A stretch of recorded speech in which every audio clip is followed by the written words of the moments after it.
하나님 말씀 고린도 전서 12장 28절부터 13장 3절까지입니다. 하나님이 교회 중에 몇을 세우셨으니 첫째는 사도요, 둘째는 선지자요, 셋째는 교사요, 그 다음은 능력을 행하는 자요, 그 다음은 병 고치는 은사와 서로 돕는 것과 다스리는 것과 각종 방언을 말하는 것이라. 다 사도이겠느냐? 다 선지자이겠느냐? 다 교사이겠느냐? 다 능력을 행하는 자이겠느냐? 다 병 고치는 은사를 가진 자이겠느냐? 방언을 말하는 자이겠느냐? 다 통역하는 자이겠느냐? 너희는 더 큰 은사를 사모하라. 내가 또한 가장 좋은 길을 너희에게 보이리라. 내가 사람의 방언과 천사의 말을 할지라도 사랑이 없으면 소리나는 구리와 울리는 꽹과리가 되고, 내가 예언하는 능력이 있어 모든 비밀과 모든 지식을 알고 또 산을 옮길 만한 모든 믿음이 있을지라도 사랑이 없으면 내가 아무것도 아니요 같이요. 내가 네게 있는 모든 것으로 구제하고 또 내 몸을 불사르게 내줄지라도 사랑이 없으면 내게 아무 유익이 없느니라. 아멘. 제가 우리 새벽에 나오시는 분들에게 여러분들이 교회의 발전에 불씨가 되라, 제가 그런 말씀을 전했죠. 그리고 율법과 복음이 싸우면은 반드시 복음이 이긴다. 왜 그러냐면은 복음에는 우리 주님이 계셔서 그래요. 율법은 사람이잖아요. 사람이 하나님보다 강할 수 없으니까. 여하튼 기도하시고 또 교회를 사랑하는 마음으로 또 우리가 하나님이 일하시는 것을 보았기 때문에 사실 누구도 예측을 못했죠. 어떤 전례를 봐서 어떤 불상사가 일어날 수도 있고 돌연한 사태가 있을 수도 있고, 아마 그런 어떤 긴장감 속에서 우리 위원장님이 다 끝나고 나서 아마 털썩 앉아가지고 아마 그 감회가 밀려오면서 그렇게 울음이 터지신 것 같아요. 충분히 이해합니다. 우리 위원장님은 겉으로 표현한 거지만 그렇지 않고 속으로 그러신 분들은 많을 거예요. 자, 오늘 말씀을 보면 하나님이 교회에 몇 사람을 세우셨다. 은사별로 이런 은사 주고 저런 은사 주어서 하나님의 교회를 섬기라고 그렇게 세우셨다. 교회 안에 일꾼 세우는 것도 하나님이 세우는 거잖아요. 하나님이, 우리가 이제 성경을 항상 주어를 하나님으로 보시려니까. 그러면 복음이 열려요. 우리가 말할 때도 항상 주어를 하나님이. 이게 이제 우리가 그동안에 이제 이 율법으로 해가지고 맨날 내가 우리가 하던 습관이 돼가지고 이게 잘 안 고쳐지는데, 목사가 세우는 건 아니고요. 하나님이 목사에게 이렇게 지혜를 줘서 저는 하나님이 주신 마음으로 또 주신 때로는 말씀을 주시니까 그렇게 세우는 거니까 저는 쓰임 받는 거고 세우는 분은 하나님이시니까 이걸 잊어버리시면 안 돼요. 근데 이걸 벗어나서 사람이 자꾸 인본주의적으로 인간적으로 이렇게 하다 보니까 교회가 망가지는. 그러면 이제 하나님이 네가 다 해봐 그럼. 인간들이 설치면 하나님은 쉴 자리가 없잖아요. 그러니까 하나님은 그냥 가만히 계시는 거예요. 그럼 이제 인간들이 그냥 사사기처럼 자기 옳은 대로 가는 거죠. 원리는 간단해요. 이쪽이냐 이쪽이냐예요. 자, 사도가 있지요. 이 사도는 원래 사도는 예수님과 함께 생활하고 예수님의 죽음과 부활을 목격한 자만 사도예요. 그러니까 12사도, 가룟 유다가 가고 나서 이제 마띠아가 됐고, 그 다음에 바울까지, 바울도 하나님께서 계속 사도라 그랬으니까 만났잖아요. 예수님의 고난 현장은 없었지만 고난 당하시고 부활하신 주님을 바울은 만났어요, 개인적으로. 그러니까 바울까지는 우리가 사도로 인정을 하고, 다음에 이제 속사도가 있어요. 속사도. 사도는 아닌데 사도 그룹에 속해 있는 사람들이 있어요. 뭐냐면은 일대 사도들의 제자들입니다. 이거를 사도적 교부라 그래요. 사도적 교부. 사도는 아닌데 속사도. 사도에 속했다. 그 다음에 이 속사도 다음에 교부가 나와요. 교부는 이제 이 복음을 더 발전시키고 연구하는 사람들인데 그 이전에 이 속사도를 일반 교부와 구분하기 위해서 사도적 교부라 그래요. 이게 이제 신학교에서 배우는 이제 교회사예요. 재미 하나도 없어요, 여러분들은. 사도가 나왔으니까. 이제 속사도 중에 대표적인 사람이 뭐 로마의 클레멘트, 이그나티우스, 그다음에 폴리갑이라는 사람이 있죠. 폴리갑은 여러분 들어서 알 거예요. 요한계시록 보면은 서모나 교회가 나오는데 그 서모나 교회가 작은 교회였지만 끝까지 믿음을 지킨 교회였는데 그 교회 리더가 폴리갑이에요. 로마 황제가 이 폴리갑을 존경을 하는 얼마나 인격자고 굉장히 참 믿음이 깊으신 분인데 죽이기 싫은 거예요, 황제가. 그러니까 그 폴리갑을 불러다가 여기 내 앞에서 나 하나님 안 믿겠다 라는 말 한마디만 하면 내가 당신의 남은 생애를 다 책임져 주겠다. 나는 당신 존경한다. 당신의 인품, 당신의 그 강론 다 내가 존경한다. 그때 폴리갑이 뭐라 그러냐면 85년 동안 하나님이 나를 한 번도 안 버리셨는데 내가 어떻게 하나님을 버릴 수 있습니까? 그리고 불 속으로 갔어요. 이런 분들이 속사도예요. 시대가 어긋나 그렇지 사도의 믿음을 갖고 있는 사람들이에요. 그러니까 여기 지금 성경이 쓰여졌을 때 당시에 이 사도는 지금은 없습니다. 없어요. 없는데 이단들이 나와요. 이단들이 무슨 사도교 이래가지고 그 사도교의 그 이름들이 전부 다 뭐 자기는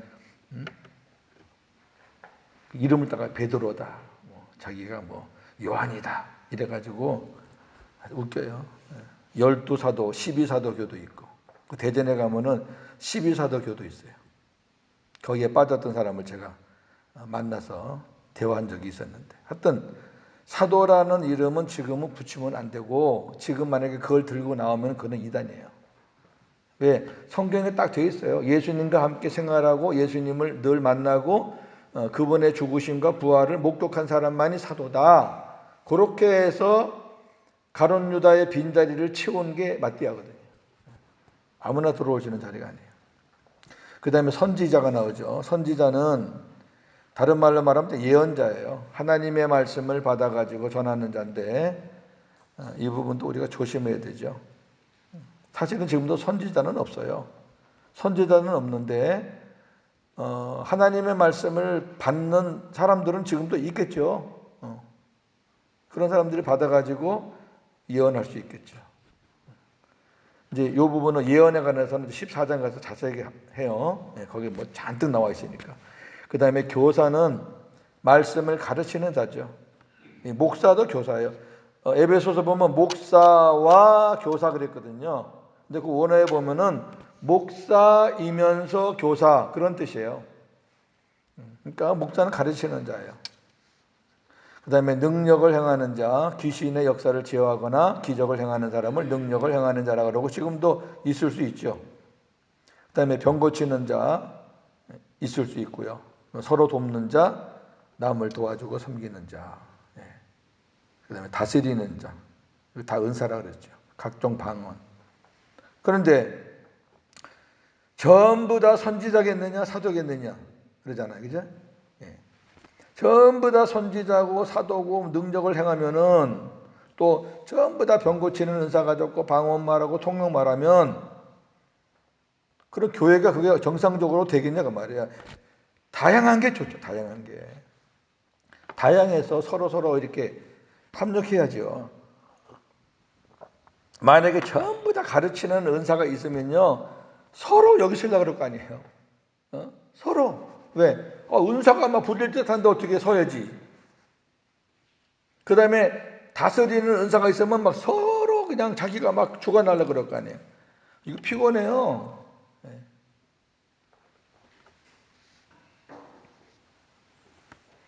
자, 그런데 오늘 아주 중요한 말씀이 마지막 절에 있어요. 이거를 이제 어떤 분들은 오해하시는 분들이 있는데 오해하시면 안 됩니다. 잘 보셔야 돼요. 너희는 더욱 큰 은사를 사모하라 그랬어요. 더욱 큰 은사가 있나 보다. 야, 지금까지 말한 그 수십 가지 은사보다 더 큰 은사가 있네. 이게 뭐지? 그러면서 내가 또한 가장 좋은 길을 너희에게 보이리라. 야, 그 큰 은사를 우리가 가질 수 있는 가장 좋은 방법을 우리에게 알려주시겠다는 거예요. 그리고 이제 13장 사랑장으로 넘어가기 때문에 사람들이 생각하기를 더 큰 은사가 사랑이었구나 이렇게 생각하는데 여러분 사랑은 은사가 아닙니다. 성경에 사랑을 은사라고 한 게 어디 있어요? 이거를 잘못 해석해서 은사라고 그러는 거예요. 사랑은 은혜의 은혜, 그건 은사가 아니에요. 은사는 없어도 천국 가지만 하나님의 사랑 못 받고 내가 하나님의 사랑으로 살지 못하면 그건 천국 못 가요. 사랑은 은사가 아니에요. 그러니까 여기서 말하는 더 큰 은사가 뭐냐? 여기 지금 수십 가지 은사가 나왔는데 더 큰 은사가 뭐냐? 그거를 알 수 있는 가장 좋은 방법을 내가 알려주겠다. 그래 놓고 13장을 넘어가는 거예요. 보세요. 1절. 내가 사람의 방언과 천사의 말을 할지라도 사랑이 없으면 소리나는 구리와 울리는 꽹과리가 되고. 천사의 말을 해요. 얼마나 멋있겠어요. 여러분 고목사가 천사의 말을 한다 그래 봐요. 와, 그럴 거야. 생긴 건 사람이 안 그러는데 야, 천사의 말을 하네. 그런데요. 그 마음에 하나님의 사랑이 없으면 소리나는 구리와 울리는 꽹과리가 돼요. 듣기 싫어. 하나도 안 들어오고 하나도 유익이 안 되고 소음이야 소음. 아니 너무나 맞는 말을 하고 바른 말을 하고 아름다운 말을 하는데 왜 그 소리가 소리나는 구리 소리 같고 울리는 꽹과리 소리 같을까? 사랑이 없어요. 사랑이 은사가 아니라니까. 은사는 방언이 은사인데 거기에 플러스 사랑이 없는 거예요. 지금 그다음 또 볼까요? 내가 예언하는 능력이 있어 모든 비밀과 모든 지식을 알고. 여기 모든 비밀과 모든 지식을 안다는 것은 하나님이 이 예언하는 능력을 가진 자에게 가르쳐 주시는 거예요.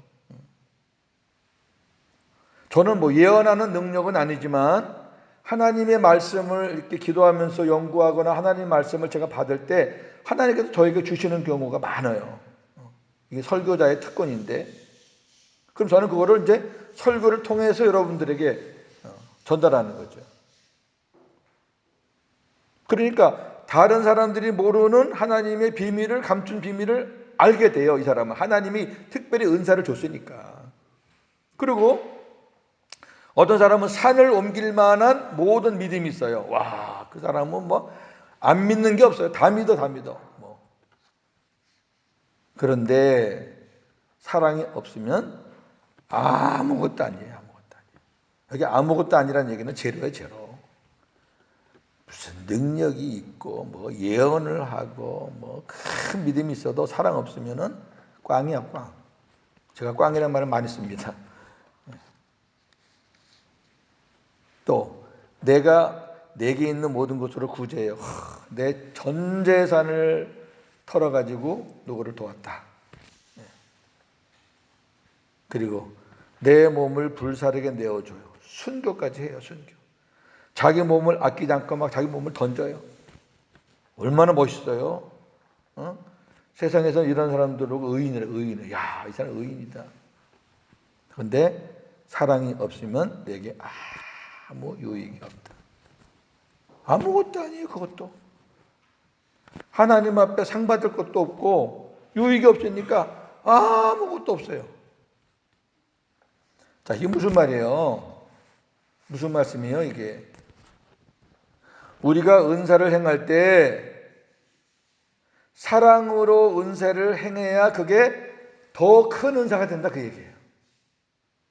사랑이 없이 행하는 거는 그는 가벼운 은사, 작은 은사고 또 그 은사에 부작용도 있을 수 있고 그 은사가 부딪힐 수 있고, 그러나 하나하나의 은사를 가진 사람들이 사랑으로 그 은사를 행하면 그 은사를 행하는 그 밑바탕에 하나님의 사랑이 들어가 있으면은 그 은사가 빛이 난다는 거예요.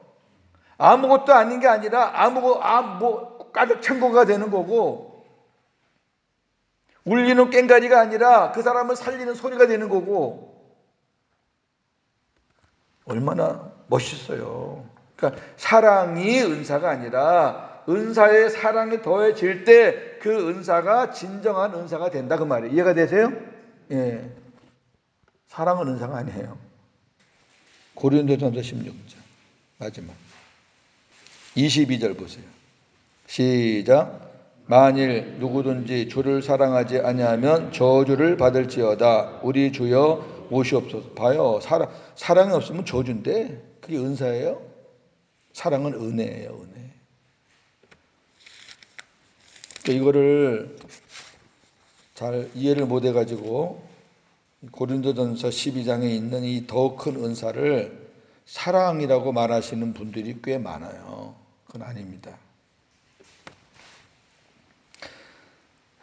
자, 제가 강의를 하다 보면은 어떻게 그 상황에 맞춰서 하나님이 말씀을 착 주시는지 저도 깜짝 놀랐다 그랬는데, 우리 지난 두 주간 동안 이 은사에 들어오면서 그 지체에 관한 거라든지 이런 거를 우리가 쭉 보면서 우리 그 교회에 대해서 많은 부분을 우리가 이해하게 됐잖아요.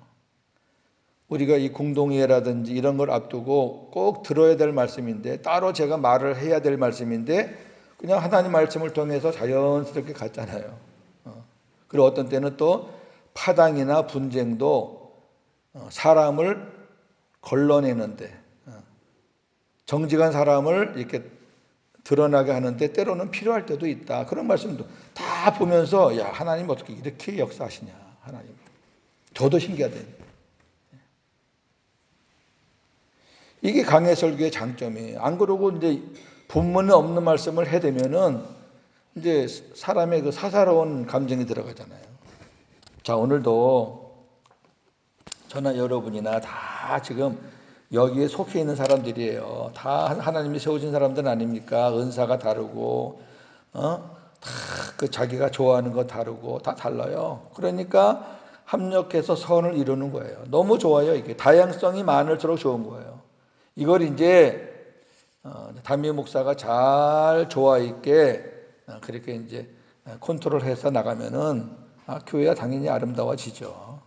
저는 그리스도를 머리로 하고 계속 목회를 할 거니까 여러분들이 항상 기도해 주시고, 기도할 때 하나님, 고윤재 목사가 이제 담임 목사 됐으니까 지금보다 더 잘하게 해주세요. 그 다음에 고윤재 목사 하나님 함께 안 하면 아무것도 아닌 사람입니다. 별 볼 일 없는 사람인데 하나님이 함께 해 주셔야 하나님의 사람으로 일할 수 있습니다. 늘 하나님 앞에 저를 그냥 이렇게 맡겨주세요. 그러면 하나님이 여러분 기도 들으시고 저를 만져요. 10사람이 기도하시면 주님이 10번 만질 거고 20사람이 기도하면 20번 만질 거니까 여러분들이 기도를 많이 해주셔야 돼요. 제가 어저께 TV를 보면서, 그저께인가요? 그 사천성에 옛날에 그 훌륭한 학자가 있었다고 그러네요.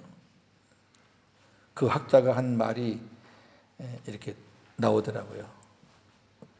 뭐냐면은 나라가 망하는 데에도 백성들의 책임이 있다. 그런 글귀가 그 사천성 어딘가 크게 써 있대요. 임금만 잘못해서 나라가 망하는 거 아니다.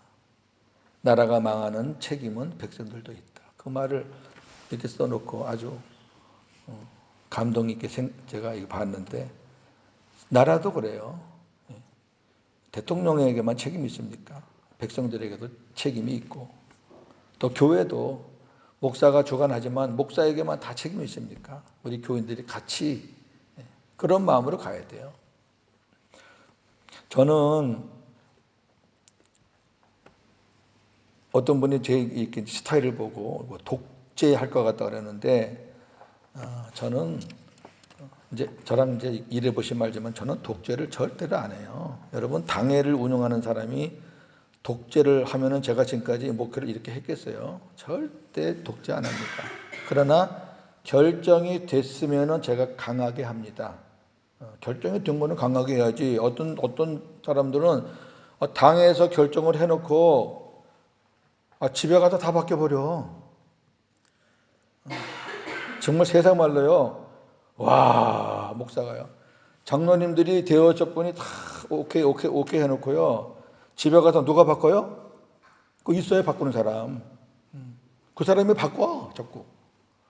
그러면 이제 그 다음 주 와가지고, 목사님, 그거 좀 다시 생각해 봐야 되겠는데요. 그렇게는 안 한다고요, 저는. 정했으면 하는 거지. 왜 집에 가서 바뀌고, 옆에 가서 바뀌고 그래요? 그건 아니에요. 그러다 보니까 제가 강해 보이는데, 추진해 나가는 건 강해도 결정할 때는 누구보다 신중합니다, 저는. 혼자 하는 건 아니고, 같이. 그래서 제가, 새벽 기도 나오시는 분들을 제가 존중하고, 또, 제 지금까지 목회한 스타일은 여러분들에게 이렇게 제 어떤 그 의도를 이렇게 줘요. 말씀을 통해서. 그럼 여러분들이 그 목사의 의도를 잘 파악해서 미리 마음의 준비를 좀 하시고, 그렇게 하는 게 좋아요. 시간도 벌고. 그리고 목사가 이게 가려진 어떤 투명하지 못하면 안 되고요. 또 우리 그 앞에서 일하는 사람들이 교인들한테 투명하지 못하면 안 돼요. 그러니까 항상 문제가 돼요. 투명하지 못하니까 뒤에서 자꾸 수군수군대고 수군수군대는 거는 점점 퍼지게 돼 있고. 그러니까 사실은 그게 아닌데 저 사람들이 몰라서 그러는데 왜 저러지? 그러니까 그 사람들이 알 수 있는 거를 제공을 해줘야 돼요. 왜? 그들이 알 권리가 있으니까. 이제 그런 식으로 제가 진행을 해 나갈 거예요. 그러나 결정은 이제 앞에 있는 사람들하고 결정을 합니다. 그러니까 제가 이제 지금부터 한 5분, 10분 정도 제 목사의 어떤 목회 방침이라 그럴까? 말씀을 드릴 테니까 잘 유념하시고, 우리 장로님들 또 앞에서 일하시는 분들은 특별히 좀 유념해 주시면 좋겠습니다. 저희 교회는 제가 이제 3, 4개월 동안 파악을 해 보니까 우리 교회는 당회가 별 의미가 없습니다. 당회가 연령도 그렇고 또 당회원들이 여기에 계속 거주하지 않으시고 자리를 많이 비기 때문에 그런 뭐 유명무실한 당회는 필요가 없어요. 당회 제도는 없습니다. 없애고 이제 운영위원회를 운영하는데 우리 그 노회 그 임원을 제가 서기를 포함해서 한 6년 정도 했는데요. 노회 임원이 8명이에요. 8명. 노회장, 부노회장, 서기, 부서기, 회계, 부회계, 회록, 서기, 회록, 부서기. 네 파트에 8명인데 급한 일이 생기잖아요. 긴급한 일, 중요한 일 생길 때는 이 8명을 다 모으려면 힘들어요. 이게 노예가 지역 노예 같으면 가깝지만 지역 노예가 아닌 경우는 뭐 지방에도 있고 막 이래요. 그래서 상임 임원이 있어요. 상임 임원. 임원은 8명인데 상임 임원이 있어가지고 이 상임 임원에게 급하고 중대한 일은 위임을 시켰어요. 법적으로. 그래서 노회장, 서기, 회록서기가 상임위원이에요. 반드시 노회장은 계셔야 되고 노회장이 만약 공석이면 부노회장이 노회장 데리고 그 다음에 서기는 뭐 모든 것을 진행하니까 서기가 빠지면은 모든 회의는 소집이 안 돼요. 그 부서기 갖고는 안 돼요. 이 서기만큼은. 그 다음에 회록서기는 반드시 회의를 기록해야 되는 사람이니까 있어야 되고요. 이렇게 셋이서 하는 거예요. 저는 우리 교회도 그런 방향으로 운영을 하겠습니다. 그래서 상임 운영위원들, 그 다음에 일반 운영위원들 해가지고 상임 운영위원들을 예전에 당회식으로 제가 운영을 하고, 그러니까 이 상임위원회에서는 뭐 하는 거냐면은 교회의 큰 대사를 정하거나 아주 중요한 일을 치르거나 할 때, 이거는 1년에 한 번, 두 번, 뭐 많으면 세 번 그 정도밖에 없는 거예요. 그 다음에 나머지 모든 일은 일반 운영위원회에서 처리하는 겁니다. 이게 효과적인 거고요. 그리고 이제 중대한 문제가 있을 때는 한국에 나가 계시든 어디 계시든 그분들 들어오셔야 돼요. 중요한 일을 처리하려면 오셔야지. 오셔서 같이 처리하고, 그 다음에 평소 때는 뭐 나가셔도 괜찮고. 왜? 일반 운영회가 나머지 교회는 다 같이 목사랑 같이 해나가는 거예요. 이게 어떤 그 상하 권위도 살리고, 그 다음에 실질적인 그런 그 실무도 살리고, 이렇게 운영을 하겠습니다. 제가 노회를 이렇게 일하면서 제가 얻은 지혜입니다. 우리 교회는 여기 딱 맞겠다. 그렇게 여러분 아시고, 그 다음에 이제 저는 이제 이번 주간에 한국 좀 급한 일이 있어 나갔다가 토요일 날 들어오겠습니다. 또 공동위에 통과되고 나서 첫 주부터 제가 빠지면 제가 예의가 아닌 것 같아서 사실은 조금 더 있어야 될 필요성이 있을 것 같은데 일단은 제가 표를 끊었습니다. 토요일 표로. 그 다음에 이제 일단 응급조치 해놓고 돌아가셨다라는 말을 들으면 그때 제가 한번 나가면 되는 걸로 그렇게 제가 하겠습니다. 그래서 추석 때는 이제 많이 이동이 심하니까 제가 추석 지나서 16일부터 제가 정식 출근을 해서 교회 일을 보겠습니다. 제가 화, 수, 목, 금 그렇게 4일 정도는 제가 출근해서 일을 보는 걸로 그렇게 하겠습니다. 그 다음에 운영위원은 재정팀, 이제 부장이나 팀입니다. 지금은 뭐 기업이나 어디나 다 팀이에요. 저기 주민센터 같은 데 가도 팀이고요. 구청, 시청도 다 팀이에요. 그 재정팀, 관리팀, 봉사팀, 교육팀, 예배팀 이 5가지면 다 됩니다. 교회는. 다시 재정, 관리, 봉사, 교육, 그다음에 예배. 요 팀장이 운영위원입니다. 어렵잖아요. 실무진들이니까 한 달에 한 번씩 모여서 우리가 검토하고 그다음에 또 계획 세우고 의논하고 하나도 어렵지 않습니다. 이 중에 교육은 우리 용성학교 선생님들 중에서 한 분을 했으면 좋겠습니다. 왜냐하면 실제 교육에 지금 몸을 담고 있는 분들이니까. 전부 다 전문가가 돼야 됩니다. 그냥 뭐 체면 체리로 뭐 그냥 뺄 수는 없고 그런 식으로는 안 합니다. 정말 전문가. 의논해서 대화가 통하고 소통이 되고 뭘 하나 딱 물어보면 탁탁 대답할 수 있는 그런 전문가가 돼야지 무슨 숫자 채우기 식은 안 됩니다. 그렇게 해서 위원장 포함해서 한 7명 정도를 생각하고 있습니다. 7자가 좋잖아요. 그 다음에 교회 모든 대표는 담임 목사고, 이 말은 담임 목사가 뭐 권리가 세다 그런 개념이 아니라 모든 책임이 담임 목사에게 있다는 말이기도 하니까 만약에 어려운 일이 생기거나 또 교인들의 반발이 많거나 다수가 원치 않으면은 저는 언제든지 조용히 나가는 사람이니까 그런 부분에서는 여러분 걱정하지 않으셔도 됩니다. 제가 말했잖아요. 저는 어느 교회 가든지 뒤처리가 깔끔하지 않은 교회는 하나도 없습니다. 왜 목사가 자꾸 뒤처리를 잘못해가지고 꼬리표를 달고 다닙니까? 그렇진 않고, 제가 여러분께 한 가지 꼭 부탁할 거는 우리가 주님보다 앞서지 말자라고 제가 여러 번 얘기했잖아요. 하나 여러분 더 붙은 건 여러분 이제 목사보다 앞서지는 마셔요. 제가 앞에서 공포하기 전에 여러분들이 미리 가서 막 흘려버리거나 운영위원회에서 이제 이야기해서 결론 난 거를 이제 목사가 주일날 발표해야 되는데 미리 흘러버린다.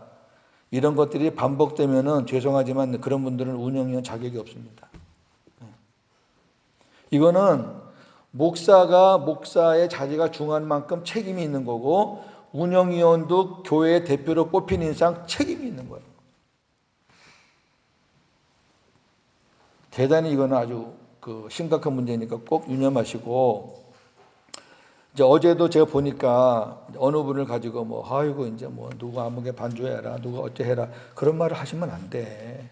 아니 목사가 지금 어떻게 생각하고 있는지 여러분 모르면서 그런 말 해버리면 만약에 그 사람 안 되면 시험 들 거 아니에요 또. 이제 그렇게 하지 말라는 거예요. 그렇게.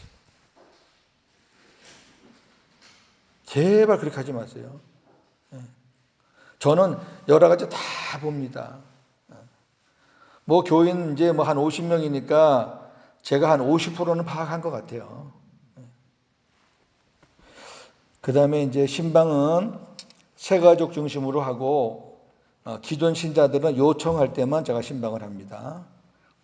그리고 담임 목사 외에 다른 선생이나 부교역자가 신방을 할 때는 제가 책임을 묻습니다. 절대로 안 됩니다. 제가 삼천포 있을 때 중고등부 파트를 맡은 부목사가 있었어요. 그 부목사가 제 허락 없이 권사님을 신방을 했어요. 제가 아주 엄청나게 눈물을 쭉 뺄 정도로 제가 책망을 했습니다. 당신은 중고등부 파트니까 중고등부 아이를 신방을 해라. 중고등부를 맡겼으면 중고등부의 교육자니까 중고등부 신방하는 건 얼마든지 좋다. 근데 중고등부 파트를 맡은 사람이 왜 권사님, 장로님 신방을 네가 왜 하느냐? 너는 그 자격이 없어. 한 번 더 하면은 사표 쓰고 나가라. 이거는 여러분 질서입니다. 신방에서도 안 되고 여러분들이 신방을 요청해서도 안 됩니다. 그것이 제 귀에 자꾸 들려오면은 제가 엄중하게 이거는 책임을 묻습니다. 이렇게 안 하면 교회가 난장판이 돼버려요. 지금 보세요. 교회가 난장판 됐잖아요. 훈련반을 운영합니다. 9월에 제가 광고해서 신청받아서 10월부터 시작하는데 신청 인원에 따라서 제가 이제 훈련반을 조정을 하겠습니다. 저의 목회의 백미는 훈련입니다. 들어와 보시면 압니다. 그 다음에 재정에 대해서 좀 말씀드리겠습니다. 이것도 좀 투명하는 게 좋아요. 그래서 제가 몇 가지 말씀을 드리겠습니다. 우리 재정부에서 좀 잘 유념하시면 좋겠고, 제 의도니까 구체적인 디테일한 거는 이제 저랑 이제 다음 주 한번 의논하면 좋겠습니다. 모든 재정의 수지 상황은 목사에게 꼭 보고해 주셔야 되고, 그 다음에 소액 지출, 이건 우리가 이제 정하면 돼요. 저랑 재정. 소액 지출은 재정팀장 전결로 해서 집행을 하시고, 그 다음에 그 액수가 넘을 때는 반드시 담임 목사 결제 후 지출을 하셔야 됩니다. 이거는 기본적인 거고요. 그 다음에 매주 헌금 수지 상황을 저한테, 이 표가 아마 있는지 모르겠어요. 없으면 저한테 얘기하시면 제가 하나 드릴 텐데, 그걸 저한테 주셔야 되는 게, 헌금을 보고 목사는 교인들의 상태를 파악을 합니다. 아, 이분이 헌금 생활을 이렇게 하는구나, 이분이 이렇게 하는구나. 이게 저한테는 굉장한 목회 자료거든요. 그걸 꼭 매주 저에게 주셔야 됩니다. 그렇게 해서 제가 목회하는 데 도움을 주시고, 그 다음에 지금 우리 교회가 장년부하고 중고등부하고 재정이 이렇게 이분화가 되어 있습니다. 이거는 제가 빠른 시간 안에 통합을 하겠습니다. 이건 있을 수 없는 일이에요. 이런 교회가 어디 있어요? 아무리 큰 교회도 교회에서 중고등부 예산 1년에 얼마다 해가지고 책정된 거 갖고 쓰는 거지, 자기들이 받아가지고 자기 입 가림하는 그런 교회가 어디 있습니까? 이게 무슨 말도 안 되는 행위를 하고 있고, 제가 그런 말 듣고 막 그랬는데 제가 또 할 자격이 없었잖아요. 그동안에는. 원칙이 아닌 건 아니에요, 여러분. 그 다음에 저는 우리 교회에서 월급을 받기 싫고 저는 사례비를 받고 싶거든요. 그건 액수를 말하는 게 아니에요. 월급은 다 끝나고 나서 주는 게 월급이고, 사례비는 시작할 때 주는 게 사례비입니다. 이번 한 달도 목사님 우리 교회에서 수고해 주세요, 감사합니다 하는 게 사례비고, 목사님 한 달 동안 수고했으니까 이거 받으세요. 이거 월급입니다. 저는 월급쟁이는 되기 싫어요. 얼마를 받든 간에 저는 사례비를 받고 싶습니다. 그 다음에 우리가 이제 보통 목회자들에게 막 이렇게 들어가는 게 많아가지고 공동 예배 때마다 시끄러워요. 교회마다 목사는 막 더 받으려고 그러고 교인들은 깎으려고 그러고 막 그래요. 그러니까 이런 부분도 제가 정확하게 정리해 드릴게요. 예. 저는 지금 개인적으로 이렇게 좀 후원 받는 것들이 있어서 그냥 생활하는 거는 괜찮아요. 근데 제가 학교 이사잖아요. 학교 이사면은 제가 학교에 관심을 안 가질 수 없잖아요. 제가 부족하지만 있는 힘껏 제가 섬겨야 되기 때문에 그렇지만 않으면 뭐 제가 생활하는데 어려움은 없어요. 그렇지 않으면 제가 생활비 안 받는다고 할 수도 있어요.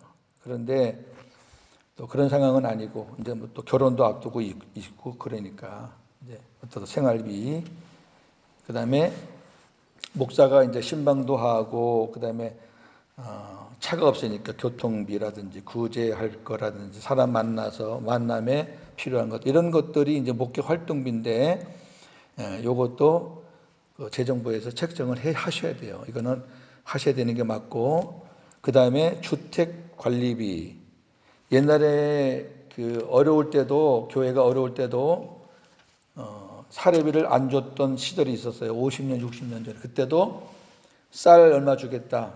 그러나 목회자가 살 수 있는 집은 해드리는 게 기본이니까 그 주택과 관리비인데 이것도 정하셔야 돼요. 왜 그러냐면 그런 목사가 뭐 교회에서 다 나온다니까 아유 그럼 잘 됐다 한 10만 원짜리 집을 얻겠다 그러면 안 되잖아요. 그러니까 이것도 정하세요. 우리가 목사님 주택비로 이렇게 정하겠다. 그럼 뭐 목사가 거기에 맞춰서 얻으면 되고 만약에 좀 더 좋은 집을 얻겠다 싶으면 거기다가 목사가 개인적으로 더해서 얻으면 돼요. 이걸 안 정해 놓으면 안 됩니다. 그럼 시끄럽습니다. 정해 놓으시라고. 그 제가 지금 가이드라인을 드리는 거예요. 이게 얼마나 편한지 몰라요. 그렇게 하는 게. 그 다음에 자녀 교육비, 저는 자녀 교육비 필요 없잖아요. 그 다음에 차량 및 관리비, 저 차 필요 없어요. 결혼해도 저는 차는 안 사요, 여기서는. 그러니까 염려하지 마시고. 그 대신 이제 교통비가 많이 들 거니까 목회 활동비에 넣어 주시면 돼요. 그 얼마나 되겠습니까, 그게. 그러니까 생활비, 목회 활동비, 그 다음에 주택. 그것만 해 주시면 돼요. 액수는 우리 교회 형편에 맞게 하세요. 제가 뭐 이게 만 원이 적으니 저는 그런 말 절대 안 하니까 형편에 맞게 하세요. 하시고 만약에 지금 뭐 예를 들어서 어떤 목돈이 없다 그러면은 저 얘기하세요. 얘기해서 안 될 게 뭐가 있어요. 그렇게 하니까 서로 우리 실무진하고 같이 우리가 운영위원회에서 얘기하자는 거니까. 그리고 저는 늘 그래요. 목사는 교인들의 중간쯤 위치로 살면은 제일 좋다. 너무 상류층으로 살아도 안 되고 너무 또 목사가 추하게 살아도 안 되고 중간층. 그 정도 아시고 이 지역에서 중간층으로 사는 사람이 어떻게 사는가 여러분 잘 아시잖아요. 거기에 맞춰 주시면 돼요. 거기에 맞춰 주시면 돼요. 자, 그 정도로 제 목회 방침을 크게 아웃라인을 정해 드렸으니까 한번 잘해 봅시다. 잘하시고 저는 대단히 민주적인 사람이고요. 그러나 결정된 사항은 저는 뒤집진 않습니다. 그걸 꼭 아시고 제일 당부하고 싶은 거는 목사보다 앞서서 무엇인가를 하려고 하지 마시라는 거예요. 그것만 여러분들이 지켜주시면 운영위원이 다 이 안에 계시는 거지 뭐 딴 데 어디 있겠어요. 여기 계신 분들이 같이 저랑 앞으로 일하는 거예요. 기도하겠습니다. 하나님 아버지 감사합니다. 오늘도 우리에게 귀한 말씀을 주셨어요. 더욱 큰 은사를 사모하라. 더욱 큰 은사를 사모하라. 어떤 은사가 있더라도 산을 옮길 만한 믿음의 은사, 모든 것을 알고 예언하는 예언의 은사, 각종 방언, 통역의 은사 다 있어도 사랑하는 마음이 없으면, 상대를 사랑하는 마음이 없으면 그거는 아무것도 아니고 아무 유익도 없고 오히려 해가 되고 시끄럽고 그렇다 그랬습니다. 우리가 하나님 주신 은사가 있습니다. 크나 작으나 다 갖고 있는데 그동안에 우리 안에 하나님의 생명이 없었고, 하나님의 생명이 없으니까 하나님의 사랑이 없었고, 내 안에 예수 그리스도가 안 계시니까 내 스스로 혼자서 막 살았고 그렇습니다. 이제는 우리가 하나님의 생명이 내 안에 있고, 그 다음에 예수님이 내 머리가 되시고 예수님이 내 주인이 되시니까 나는 예수님을 믿는 믿음으로 살고, 그런 가운데서 은사가 행해진다면 얼마나 아름다운 은사가 되겠습니까? 오늘 이 말씀은 율법으로 은사를 베푸는 것보다 복음으로 은사를 베푸는 게 더 큰 은사가 된다는 말씀이니, 아버지 우리에게 가장 좋은 길, 복음의 은사 잘 활용해서 나도 살고 남도 살리고 교회도 살리고 이 나라 이 사회도 살리는 그러한 하나님의 복음의 선한 도구가 다 되게 하여 주시옵소서. 우리 교회 전체적인 그림, 목회 방침을 우리 새벽에 나오신 분들과 공유합니다. 이제 우리 이러한 제목 가지고 기도하면서 같이 대화하면서 같이 풀어가면서 목사와 교인들 간에 서로 벽이 없이, 그래서 정말 하나님 보시기에 아름답고 온 교회가 인정하고 따라주는 그러한 우리 교회가 되어서, 우리가 담임 목사가 된 것이 중요한 거 아닙니다. 공동회에 통과된 게 중요한 거 아닙니다. 이제 시작입니다. 하나님, 시작부터 우리가 잘해서 첫 단추를 잘 깨서 점점 나아지는, 발전되는, 아름다워지는 우리 외국인 교회 되게 하옵소서. 오늘도 하나님 하루를 주님께 맡깁니다. 복음으로 승리하게 하옵소서. 예수님의 이름으로 기도합니다. 아멘.